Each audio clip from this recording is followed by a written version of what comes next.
मुख्यमंत्री योगी आदित्यनाथ ने उत्तराखंड के बद्रीनाथ धाम में श्रद्धालुओं के लिए पर्यटक आवास गृह का शिलान्यास किया। कहा, उत्तर प्रदेश और उत्तराखंड के बीच लंबित विवादों का समाधान आपसी सहमति से होगा। प्रधानमंत्री नरेंद्र मोदी ने अमेरिका के नवनिर्वाचित राष्ट्रपति जो बाइडेन और उपराष्ट्रपति कमला हैरिस को उनकी जीत पर बधाई दी। प्रधानमंत्री ने भारत और अमेरिका के बीच रणनीतिक साझेदारी को लेकर प्रतिबद्धता दोहराई।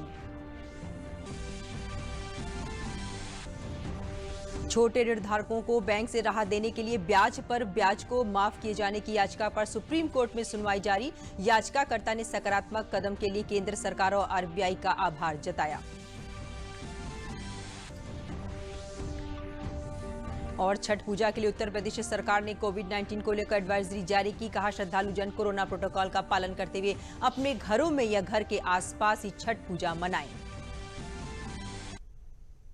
नमस्कार, मैं हूं दीपाली सिंह। आप समाचार विस्तार से। मुख्यमंत्री योगी आदित्यनाथ ने उत्तराखंड में भगवान बद्री विशाल के दर्शन करके लोक मंगल की कामना की है। मुख्यमंत्री ने बद्रीनाथ धाम में श्रद्धालुओं के लिए पर्यटक आवास गृह का शिलान्यास भी किया। उन्होंने कहा कि उत्तर प्रदेश पर्यटन विभाग की ओर से उत्तराखंड के चमोली जिले में जोशीमठ तहसील में स्थित बद्रीनाथ धाम में बनने वाले पर्यटक आवास गृह में 40 कमरे बनाए जाएंगे। इसके अलावा सभा कक्ष, खानपान कक्ष और पार्किंग की भी सुविधा मौजूद होगी। 11 करोड़ रुपए की लागत से 1 एकड़ भूमि पर इसका निर्माण किया जाएगा। मुख्यमंत्री ने बताया कि यह गढ़वाल शैली में ग्रीन बिल्डिंग के रूप में बनाया जाएगा।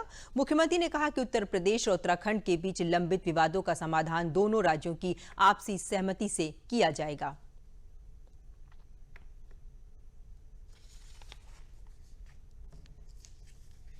उत्तराखंड और उत्तर प्रदेश के बीच बहुत सारे विवाद पिछले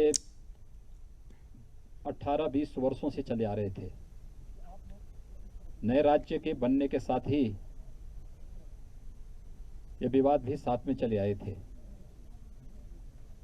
त्रिवेंद्र सिंह रावत जी ने अपनी रचनात्मक और सकारात्मक पहल से इन सभी समस्याओं का समाधान एक सम्यक रूप से करने में सफलता प्राप्त की है और आज इसी का परिणाम है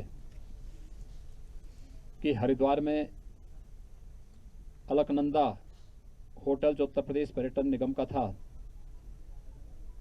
पिछले 19-20 वर्षों से विवाद था।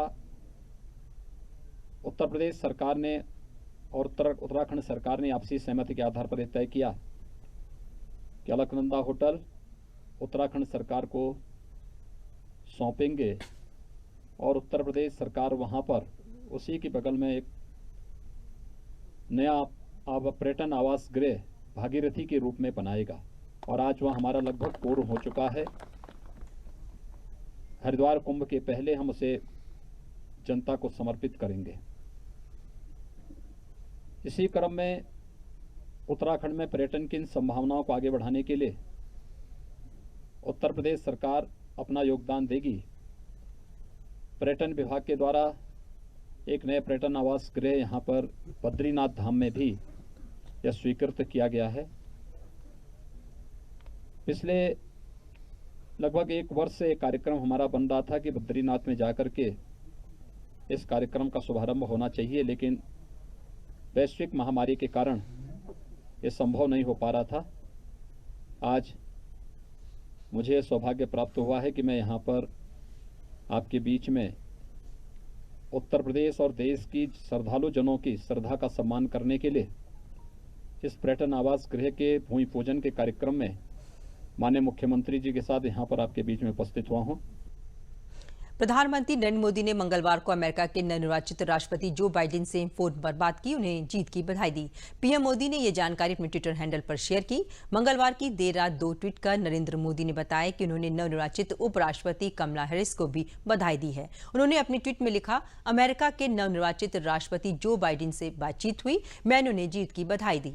हमने भारत अमेरिका के बीच रणनीतिक साझेदारी को लेकर दृढ़ प्रतिबद्धता दोहराई। इसके अलावा साझा प्राथमिकताओं, कोविड-19 महामारी जैसी चुनौतियों, जलवायु परिवर्तन, भारत प्रशांत क्षेत्र में सहयोग जैसे विषयों पर चर्चा हुई।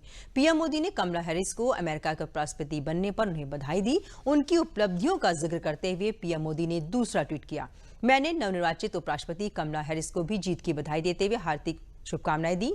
उनकी सफलता जीवंत भारतीय अमेरिकी समुदाय के सदस्यों के लिए बहुत गर्व और प्रेरणा का विषय है, जो भारत अमेरिका संबंधों के लिए एक ताकत के जबरदस्त स्रोत हैं।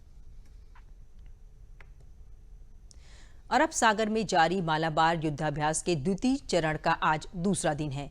20 नवंबर तक जारी इस युद्धाभ्यास के पहले चरण की तरह इस बार भी चारों क्वाड देश भारत, अमेरिका, जापान और ऑस्ट्रेलिया की नौसेनाएं इसमें शामिल हैं।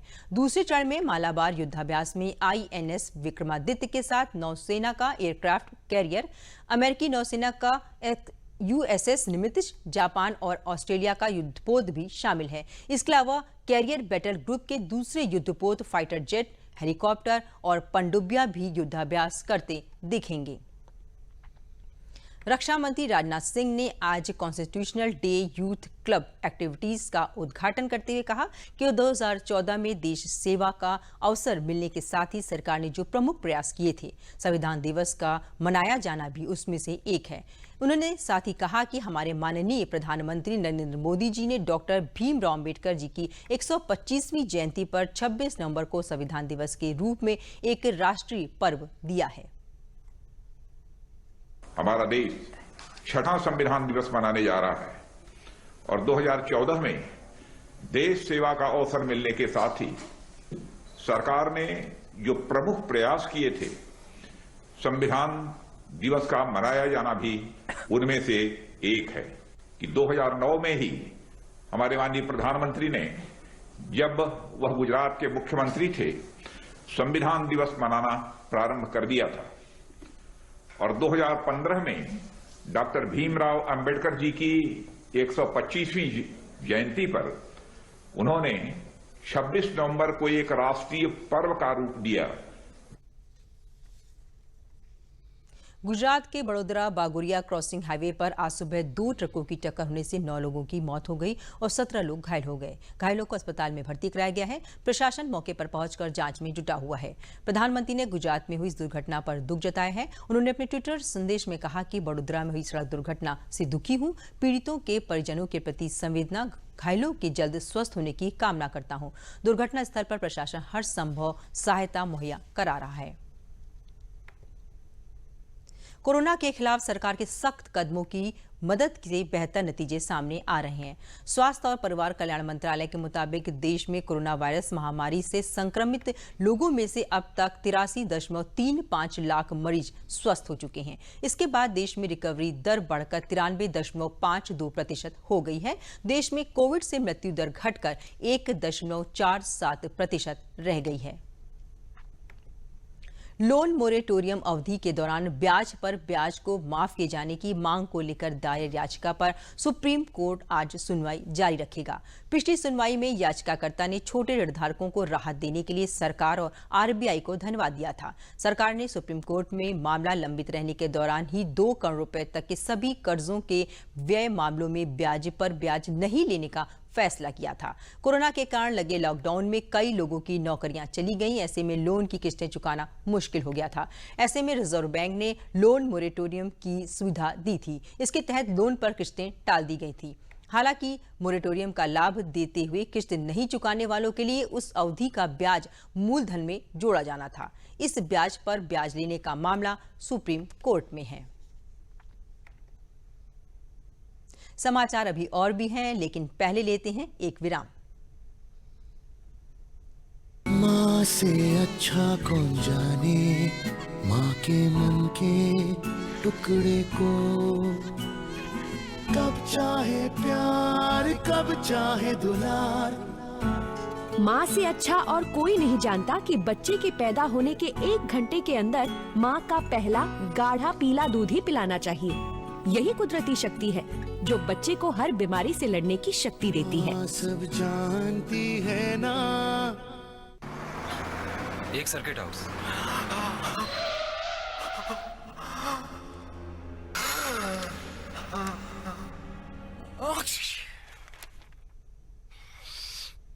नोवेल कोरोना वायरस बीमारी को फैलने से रोका जा सकता है। खांसते और छींकते वक्त अपने मुंह पर रुमाल और टिश्यू रखकर इसे फैलने से रोक सकते हैं। अपनी सुरक्षा के लिए हमारी मदद करें। अगर आपको खांसी, बुखार या सांस लेने में तकलीफ हो तो तुरंत नजदीकी स्वास्थ्य केंद्र जाएं।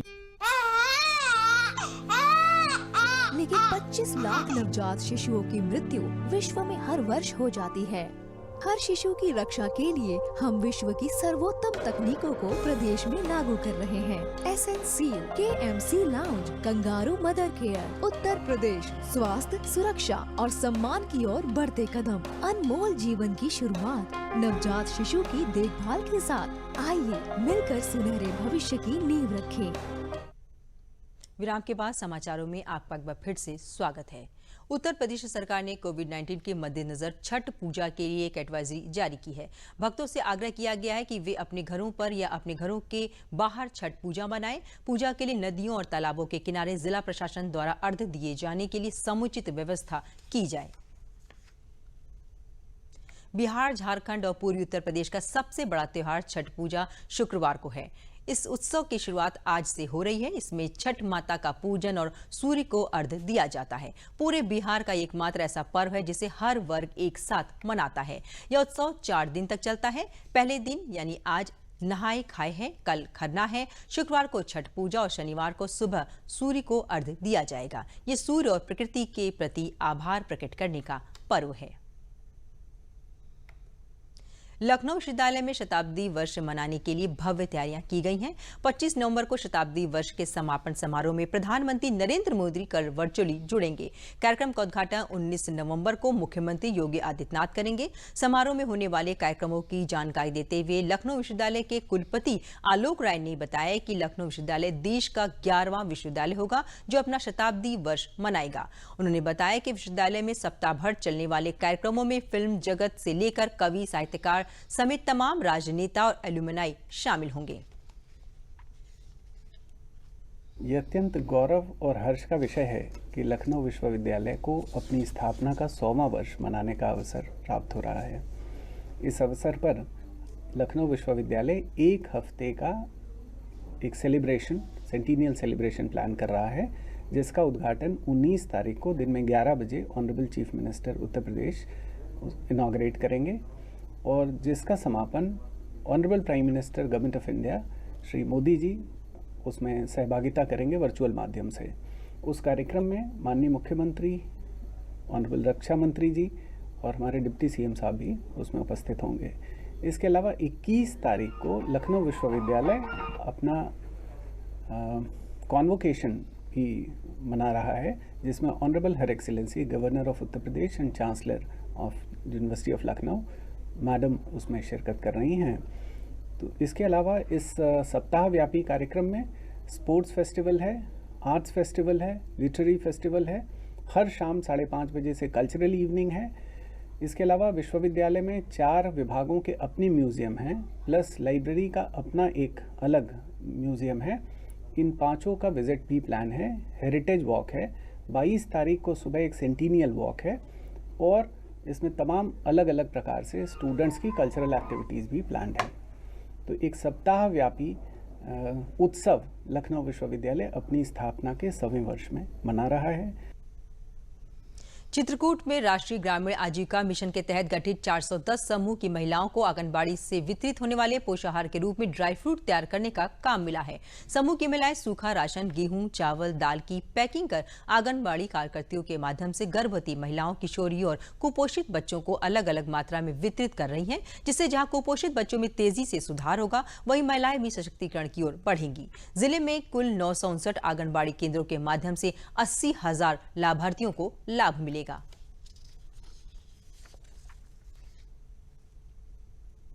मैं स्वयं सहायता समूह से जुड़ी हुई हूँ और हमें इस बार सरकार की योजना के अनुसार हमें ये राशन बांटने का काम मिला है, जो आंगनबाड़ी दीदी के अनुसार है। और हम लोग वो गेहूं और चावल हमें मिला है, ऊपर से कोटे से प्राप्त हुई है, और दाल हम अपने पैसे से उठा रहे हैं जो हमारे खाते में आया था CF के पैसे से। और ये हम पैकिंग का काम कर रहे हैं और पैकिंग का हमें पैसा मिलेगा और हम दीदियों को बहुत अच्छा लग रहा है। समूह से जुड़ने से पहले कुछ भी नहीं था मतलब मेरे पास, और जब से समूह से जुड़ी तब मुझे बहुत लाभ हुआ है। हर चीज़ का इधर उधर मांगने की ज़रूरत नहीं होती है। अगर मुझे किसी चीज़ की कमी होती है तो अपने समूह से मैं ले लेती हूँ और अपना खर्चा भी कर लेती हूँ। और हमारे समूह में आंगनबाड़ी आई है, जिसे हमें कोटा मिला है गेहूं, चावल, दाल, सूखा राशन वितरण करने के लिए, वो सब मैंने किया है। सरकार द्वारा स्वयं सहायता समूह के माध्यम से समस्त आंगनवाड़ी केंद्रों पर ड्राई राशन वितरण की व्यवस्था की गई है, जिसके तहत जनपद चित्रकूट में 410 समूह हमारे मैप किए गए हैं राशन की दुकानों से, और वो सभी हमारे समूह उस एरिया में जो भी आंगनवाड़ी केंद्र हैं उनके कार्यकर्त्रियों से तालमेल बिठा करके जितने हमारे पात्र लाभार्थी आंगनवाड़ी के माध्यम से सूची प्राप्त करके उन सभी को राशन वितरण का कार्य किया जा रहा है। केंद्र सरकार विभिन्न योजनाओं के माध्यम से किसानों को आत्मनिर्भर व सशक्त बनाने के लिए लगातार प्रयासरत है। एफपीओ योजना लघु और सीमांत किसानों को तकनीकी एवं कृषि के विभिन्न पहलुओं पर सहायता कर बाजार उपलब्ध कराने का सशक्त माध्यम है, जिससे गांव के किसान सामूहिक रूप से बीज से बाजार तक की व्यवस्थाओं से जुड़कर सशक्त हो रहे हैं। इससे न केवल कृषि की प्रगति में सहायता मिली है, बल्कि देश में विकास के नए द्वार भी खुलेंगे। फतेहपुर में कृषक उत्पादक संगठन क्रियाशील है, जिसके माध्यम से हजारों गरीब किसानों को बीज, उर्वरक, कीटनाशक, कृषि यंत्र सहित सही कीमत पर उपलब्ध होने के साथ बिचौलियों और मंडी में कालाबाजारी से मुक्ति मिल रही है।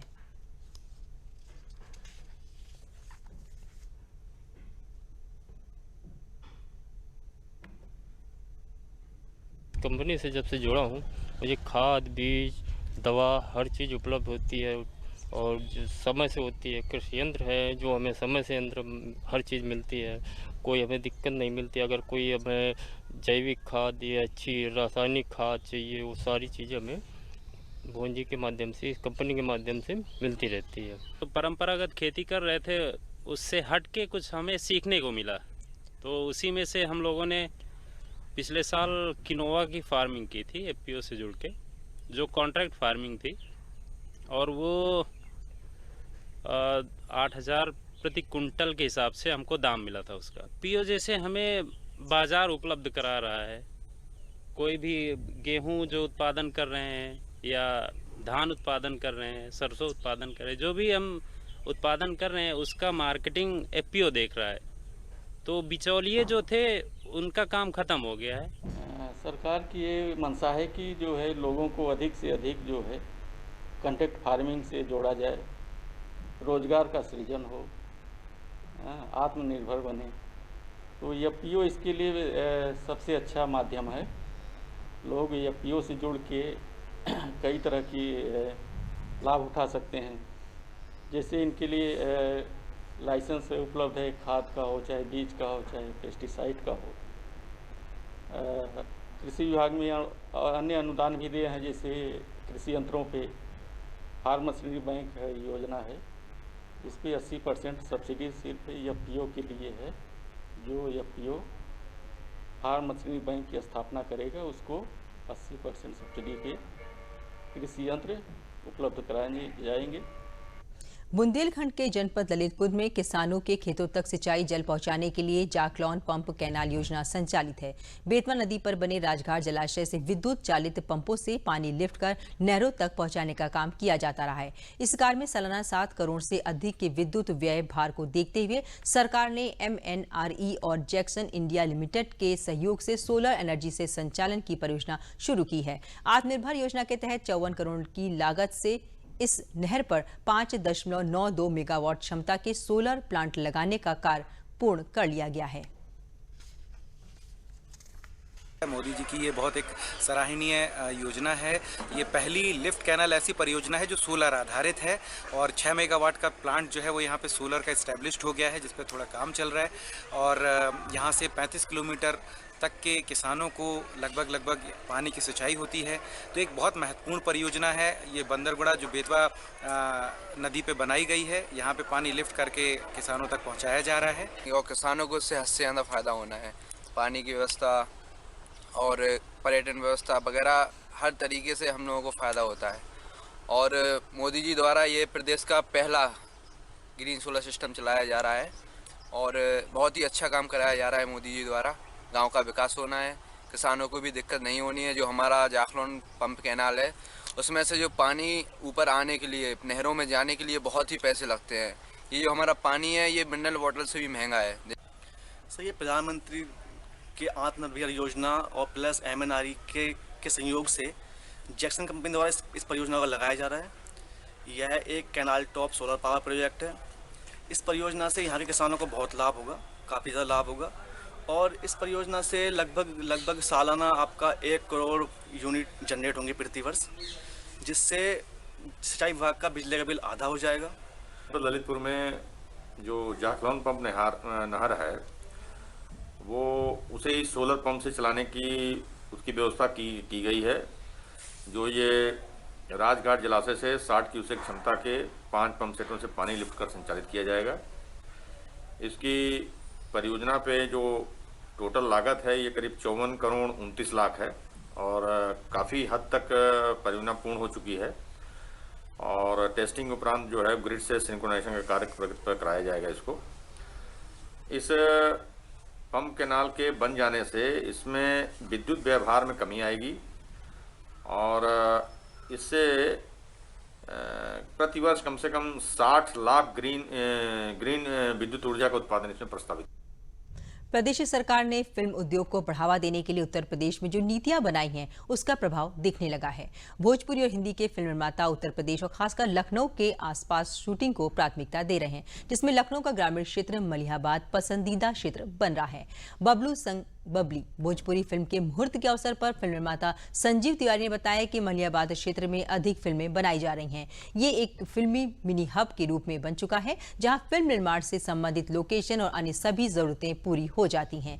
लखनऊ में शूटिंग होने से स्थानीय कलाकारों को भी प्रतिभा दिखाने का अवसर और रोजगार उपलब्ध हो रहा है। जी मलिहाबाद क्षेत्र में अभी यहाँ पे बहुत सारी फिल्में शूट हो रही हैं रेगुलर क्षेत्र। अभी क्या है कि ये मिनी हब हो गया है शूटिंग के लिए।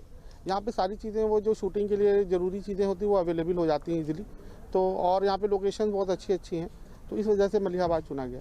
जब लखनऊ में शूटिंग होती है तो लखनऊ के जो आर्टिस्ट हैं जो मुंबई नहीं जा सकते हैं किसी फैमिली कारण से या किसी और कारण से, तो उनको अपनी प्रतिभा दिखाने का एक मौका मिलता है और यहाँ के आर्टिस्ट को रोजगार मिलता है, उनकी फैमिली का पालन पोषण होता है। तो यही विनती है कि लखनऊ में ही रोजगार प्रदान कराएं, फिल्म सिटी बनाएं। अब देखिए लखनऊ में अगर शूटिंग होती है तो यहाँ के जो कलाकार हैं उनको अपनी प्रतिभा दिखाने का मौका मिलता है, हमको अपनी प्रतिभा दिखाने का मौका मिलता है, जो कि हम मुंबई जा कर के नहीं दिखा सकते हैं। और हमारे जैसे जाने कितने कलाकार हैं जो ये काम नहीं कर पाते हैं। बहुत टैलेंट है लखनऊ में, उत्तर प्रदेश में बहुत टैलेंट है। अगर लखनऊ में बन जाएगा तो बहुत सी प्रतिभाएं निखर के आएंगी। आगरा में स्वदेशी हस्तशिल्प मेला मंगलवार से शुरू हो गया है। यह हस्तशिल्प मेला 13 दिसंबर तक चलेगा। स्वदेशी हस्तशिल्प मेले में हरियाणा, राजस्थान, पंजाब, चंडीगढ़, गुजरात, उत्तर प्रदेश, नागालैंड, पश्चिम बंगाल सहित 10 राज्यों के शिल्पी अपनी हस्तशिल्प कला का प्रदर्शन कर रहे हैं। यहाँ स्वदेशी हैंडलूम हैंडीक्राफ्ट उत्सव यहाँ आयोजन किया गया है। यहाँ तकरीबन 10 से 12 स्टेट हमारे देश के पार्टिसिपेट उन्होंने किया हुआ है। MP, कश्मीर, गुजरात, राजस्थान, मध्य प्रदेश, छत्तीसगढ़, हरियाणा, पंजाब, दिल्ली। यहाँ जैसे कि हम जानते हैं गुजरात है, राजस्थान है। राजस्थान से राजबाड़ी एक फर्नीचर है जो कि बहुत राजा समय पे चलते थे, वो फर्नीचर यहाँ पे आया हुआ है। और गुजरात से मिरर वर्क में कच्छ वर्क शॉल्स वगैरह हैं। MP से चंदेरी सिल्क साड़ीज़ हैं। बनारस अपने उत्तर प्रदेश से बनारसी सिल्क साड़ीज़ हैं। कलकत्ता से शांति निकेतन सिल्क साड़ीज़ हैं, सूट है। और कांथा वर्क में बुटीक साड़ीज़ हैं। जैसे हम जानते हैं PM मोदी जी इनकी एक पहल है एक भारत श्रेष्ठ भारत, जो यहाँ बुनकर्स कारीगर्स के लिए यहाँ पे किया गया है। और ये बहुत एक उतना कदम रखा गया हमारी ट्रस्ट की ओर से, जो कि रोजगार एक सब लोगों को प्रोवाइड किया जाएगा। ये सेट सर क्वार्टन किया, ये कोरोना के चक्कर में मद्दा होना पड़ा है, इसलिए फिर ये माल घटाना पड़ा है पैसे का। ओरिजिनल माल है सर क्वार्टन का। क्या दाम रखा है? इसका दाम है 150 का आएगा, 250 में 2 हैं। मैं जोधपुर से। ये फर्नीचर रहता है सर, एंटिक फर्नीचर। किस तरह का फर्नीचर? इसमें सर जैसे आपका ये होता है एंटिक होता है, सब ये पहले ज़माने के जो यूज़ करते हैं रजवाड़ी लोग, वो उसका एक नया लुक दिया गया है सर उसमें। ये हमारा पूरा मुगल वर्ष का जो होती है टेल्स जो होती है वो लगाया है, और बाकी सारा ये उसमें होता है शीशम के लकड़े में बनाया हुआ है। हर साल की तरह इस बार भी प्रदेश भर में 15 नवंबर से 21 नवंबर तक शिशु सुरक्षा सप्ताह मनाया जा रहा है। इस दौरान अस्पतालों में विभिन्न कार्यक्रमों के माध्यम से गर्भवती महिलाओं और माताओं को शिशु सुरक्षा से संबंधित जानकारियों से अवगत कराया जा रहा है। इस अवसर पर KGMU के क्वीन मेरी अस्पताल में आयोजित कार्यक्रम में अस्पताल की प्रमुख चिकित्सा अधीक्षिका सुधा वर्मा ने बताया कि मां का दूध बच्चों के लिए अमृत होता है, जो बच्चों की हर बीमारी से रक्षा करता है। उन्होंने बताया कि प्रतिदिन अस्पताल में आने वाली गर्भवती महिलाओं का रजिस्ट्रेशन और बच्चों को ऊपरी आहार व टीकाकरण जैसी महत्वपूर्ण जानकारियां उपलब्ध कराई जा रही हैं। उन्होंने कहा कि गर्भवती होने पर महिलाएं अपने निकट के अस्पतालों में रजिस्ट्रेशन अवश्य करवाएं।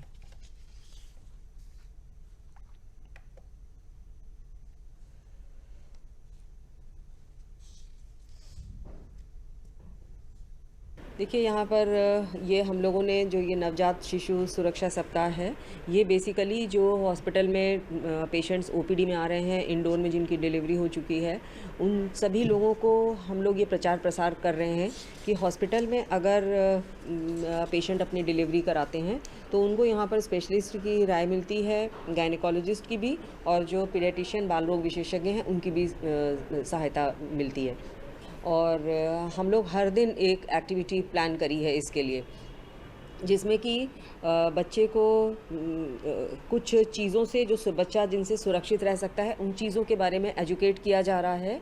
और कि जैसे कि बच्चे को टीकाकरण पूरा होना चाहिए, डिलीवरी के जस्ट बाद उसका ब्रेस्ट फीडिंग शुरू करानी चाहिए, ब्रेस्ट फीडिंग से क्या फ़ायदे होते हैं, तो ये OPD में भी हम लोग बता रहे हैं।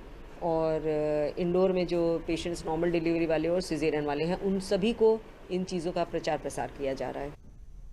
और अब बात अपनी सुरक्षा की, कोविड-19 से बचाव की और DD न्यूज़ की खास मुहिम मास्क अप इंडिया की। देखते हैं क्या है ये पहल। वैश्विक महामारी कोविड-19 जिसका कहर संपूर्ण मानव जाति को अपनी आगोश में ले चुका है। टीका या दवाई उपलब्ध होने तक महामारी के खिलाफ मानवता की जंग जारी है। ऐसे में सबसे जरूरी है सावधानी और बचाव।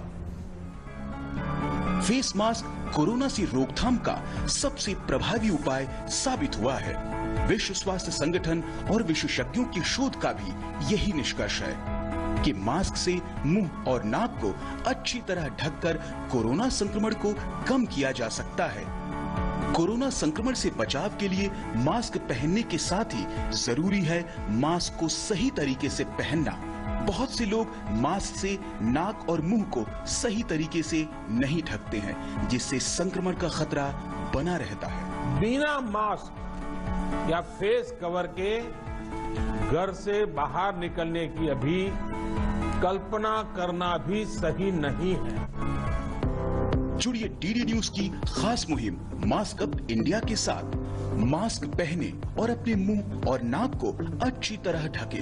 अपने परिवार के सदस्यों और दोस्तों को मास्क पहनने के लिए कहें।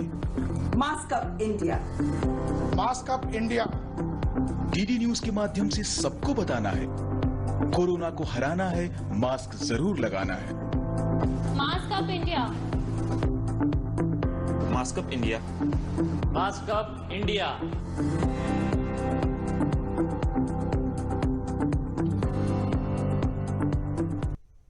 अब अंत में प्रमुख समाचार एक बार फिर।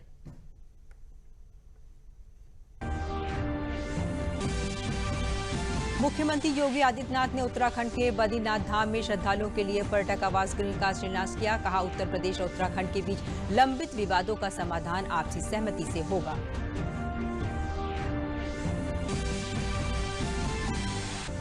प्रधानमंत्री नरेंद्र मोदी ने अमेरिका के नवनिर्वाचित राष्ट्रपति जो बाइडेन और उपराष्ट्रपति कमला हैरिस को उनकी जीत पर बधाई दी। प्रधानमंत्री ने भारत और अमेरिका के बीच रणनीतिक साझेदारी को लेकर प्रतिबद्धता दोहराई। छोटे ऋणधारकों को बैंक से राहत देने के लिए ब्याज पर ब्याज को माफ किए जाने की याचिका पर सुप्रीम कोर्ट में सुनवाई जारी। याचिकाकर्ता ने सकारात्मक कदम के लिए केंद्र सरकार और RBI का आभार जताया। और छठ पूजा के लिए उत्तर प्रदेश सरकार ने कोविड-19 को लेकर एडवाइजरी जारी की। कहा, श्रद्धालु जन कोरोना प्रोटोकॉल का पालन करते हुए अपने घरों में या घर के आसपास ही छठ पूजा मनाएं। और अब अंत में एक जरूरी संदेश।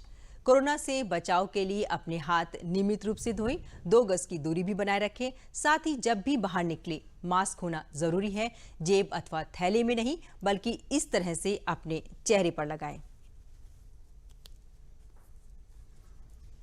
क्योंकि जब तक दवाई नहीं, तब तक ढिलाई नहीं। इसी के साथ समाचार समाप्त हुए। नमस्कार।